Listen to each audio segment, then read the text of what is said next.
When Nintendo announced the Nintendo DS way back in 2004, it began a journey of handhelds that would have screens that would fold in half and flip. The Game Boy Advance SP brought to us that perfect form factor. And ever since then, we've been craving that sort of form factor. Well, Retroid brought us the Pocket Flip 1. And while it was widely praised, it had a lot of issues, including a hinge that just was not supported well and an underpowered CPU that could kind of play some PS2, but not really. Now we have the Retroid Pocket Flip 2, and we're here to take it through its paces and test it and see, is it a worthy successor, or do we have yet another Retroid issue waiting? Let's take a look at the Retroid Pocket Flip 2.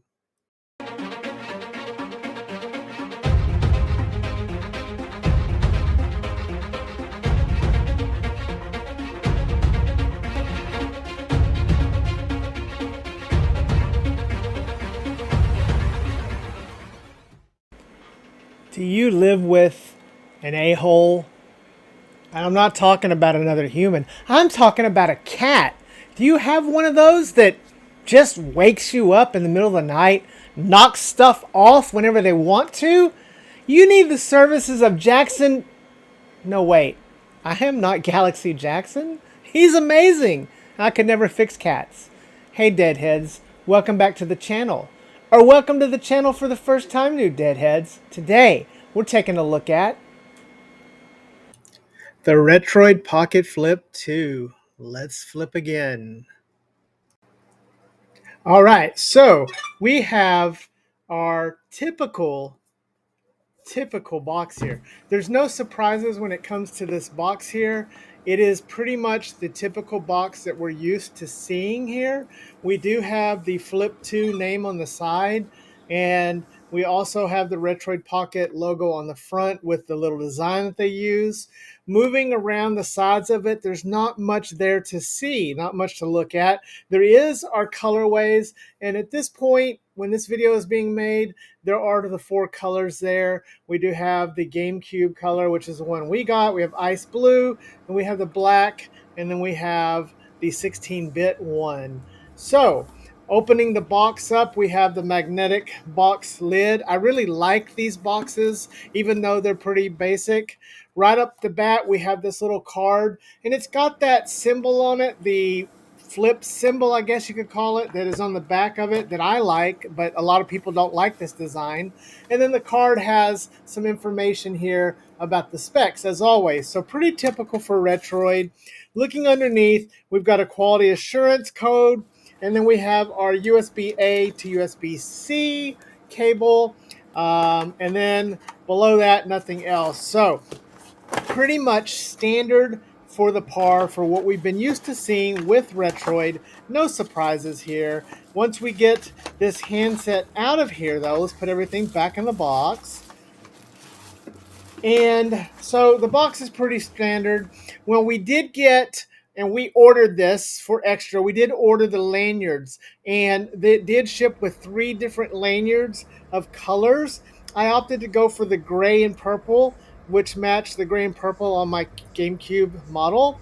The lanyard is really nice. I think this was like an extra $5 for these 3 lanyards, and they're good quality. So taking the handset out and holding it for the first time, I'm immediately struck by just how small this is. When using the Retroid Pocket 5, a handheld that was pretty much universally praised, and we had a few little quirks about it, but when looking at these side by side, it's amazing that these have the same screen, and yet look how much more compact the Flip is compared to the Retroid Pocket 5. It's quite amazing between the two, and I just find it so interesting that you can just make it that much more compact by moving it into the Flip form factor. Now, back to the hardware, we have this logo here. And this has been a bit divisive, but I actually like the logo design. I think the plastic feels nice. This is raised. I also anticipate there will be some opportunity here to do cool stuff like stickers or other designs on this, and I imagine the Etsy store will have plenty of these in the future. This plastic feels pretty much like the plastic on the Retroid Pocket 5, although the 5 does have that grippy texture on the back. This is lacking that grippy texture. I do kind of wish they had that back here like on the 5, or maybe at least sold a grip that would go with this to give it a little grippiness. So that's one thing I would like to see better for that. Moving around this thing, and again, it just feels nice and light and compact holding in the hands. So that's really another bonus for it. But let's look at these shoulder buttons. Okay, and these shoulder buttons are in a stacked configuration, which when you're trying to be pocketable is not always the most friendly. But due to the thickness of this thing, you can see that it doesn't add a whole lot of bulk or stick out for that. So I think it was an okay decision. There is grippiness on these shoulder buttons, and while I've seen some commentary online that maybe some of the people don't like the shoulder buttons, I like the shoulder buttons. I find them to be nice and comfortable. And we all know that Retroid had the whole spring gate thing, and no issues here. Retroid has seemed to learn from their past experiences. Now, opening this thing up, which is what everybody loves, I decided to test this thing out, and I'll show some footage here where I opened and closed this thing quite a bit. And I feel very confident. That this hinge is really nicely made and is built to last. I don't have any qualms about the hinge at all. Now, testing the hardware, we do have the 2 sticks up top, and that has actually been a little bit divisive as well. I've found that if you're going to play something using the 2 sticks with the shoulder buttons, I like it. I think it feels good to hold it like this. I think it feels comfortable, and when streaming on this or playing something more modern, I think this is actually pretty nicely done. The D-pad is the same D-pad we've seen on other Retroid models, and the buttons as well are the same. So we've got the good quality hardware here, no qualms with it. Now let me give my one criticism about this. I would have liked to have seen the D-pad and buttons lined up underneath the shoulder buttons. When I am actually holding this and holding these 2 stock shoulder buttons along with these 2 sticks, it feels very comfortable. When I switch and move my hand downward, it feels a little cramped. I have to cramp it downward. I would have felt better having it in the same position to go straight down than at an angle. So that is one criticism I would have of this. I'm not sure if there was a reason they had to put it at an angle like this, or just because that's sort of what happens in many other handhelds, but I would have liked that better. We do have 2 front firing bottom speakers. Then we have our home and our select and start and button right there, and our power button. So on the side, we have our volume rocker, and then on the bottom, we have 1 USB-C port, a headphone jack, and our TF card. I would have preferred to see another USB up front. I mean, the brick, even the cheaper brick has 2. We're starting to see more of that. I would have liked that a little better to have it, especially if the thing is docked. So it's another thing I think they could have maybe missed an opportunity. Now let's talk about this TF card slot. I do not like this type of TF card slot. I'd rather just have an open hole where we could use it just so we could put the TF in there. I'll show you a little video here of me opening it. I did have a little bit of issue with it. It's the same one on the Retroid Pocket 5, and for some reason on the Retroid Pocket 5, it just seemed easier to open. I don't know why, but I just had a lot of trouble with this and really would just prefer a different type of TF slot cover. But that's just me. Maybe you'll see different with that. Also, comparing this thing in size. So I'm going to put up some footage showing this side by side with some of the other handhelds I have. You can see that the size comparison with the new Nintendo 3DS XL, very similar in overall size and shape to that. We have the older Nintendo 3DS XL. We also have the DSi XL. And then we have the only other one I have that is one screen currently is a little random Tam Tam unit I picked up a couple of years ago to show those side by side. So looking through this footage as it goes through, you can see the different handhelds. I have them labeled, and you can see how it compares in size to them along with the screen. This gives hope that in the future, Retroid can put another screen down here. There's room, move these over, and put a little 3.5-inch screen down here, and it would have been great, something like the DS Flip. So for my Neo. So yes, so that is pretty much the hardware in a nutshell. I really like the lanyard. I like that it has it on there. The shoulder buttons I like. It might have been better in inline, but it's not adding much bulk to it, so I don't think it's a big issue. I like the sticks up top. I think it's comfortable. I don't like where the D-pad is. I wish it was moved over a little bit, and that's sort of my hardware evaluation of this. Overall, guys, I like this. I like it better than the Retroid Pocket 5 so far. I've been using this for a week. Maybe it's the newness, but I really do think that I am going to enjoy this long term.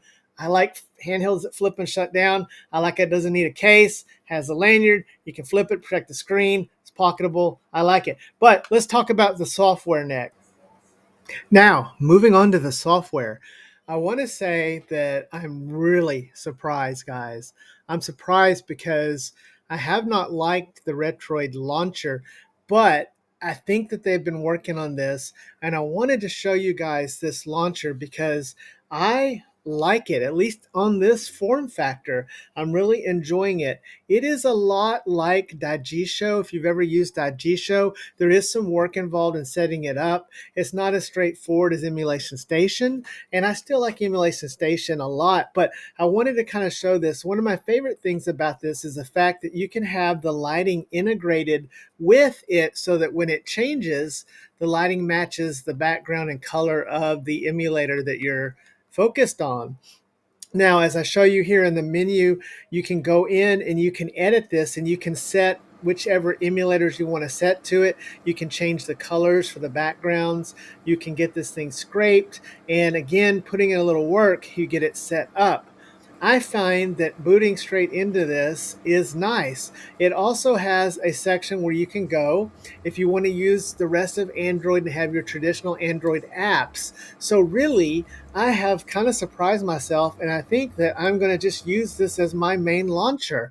Yes, I still have Emulation Station Desktop Edition on there, but as you can see here, once you have this thing set up, it's quick to move through. It uses the L1 and R1 to move through a lot of the menu items, and I just find it to be nice, efficient, and again, just overall like it. I'll show here, right here, it shows the number of games and it shows the number of systems that are supported. You can download the ones you want or not.